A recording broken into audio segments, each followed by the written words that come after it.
Ron Mahler once again, and we're in the second last video. This is video 13 for the Banquet book, my award-winning book. I just had to say that again. The Banquet, Exploring the Greatest Invitation Extended to Humanity. In this video, we want to concentrate on the theme of rejection. And of course, we see rejection in the parable of the Great Banquet. The servant comes to the three individuals, representative of Israel, and tells them that the banquet's now ready, come on in. And he gets three excuses, and we call them excuses because remember, the three people are representative of Israel, symbolic of Israel's rejection of Jesus. And of course, the excuses that they gave for following Jesus wouldn't cut it. And so we underestimate the rejection that the servant would have felt. Because remember, in that culture, the master would have been extremely offended that his benevolence, that his graciousness would be turned down, especially after somebody already RSVP'd. And so if the servant was close to the master, and remember the servant is symbolic of Jesus, if the servant was close to the master, he would have felt bad for his master, and he would have felt that rejection within his heart, especially knowing the heart of his master. And so Jesus came from heaven. In a sense, his master, the Father, sends him.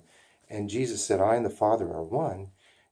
Jesus knows the heart of the Father, and he definitely felt rejection in his ministry. I mean, we read in the Gospels that Jesus couldn't do miracles in some places, that Jesus was run out on a rail sometimes.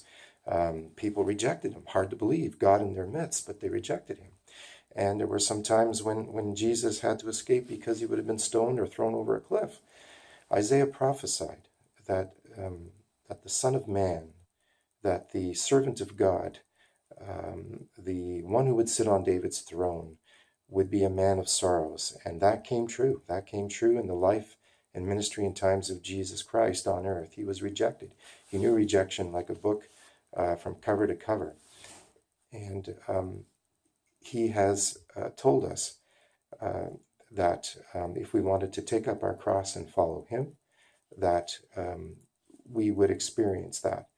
And so that term, take up your cross, is a picture of what it means to identify with the suffering Savior. And so many of us as Christians have experienced that in our own lives, in our own ministries. Perhaps we've had a burden for a soul, and we're praying for them, we're talking to them about Christ, and they want nothing to do with it. And sometimes people can be kind of nasty in how they reject us.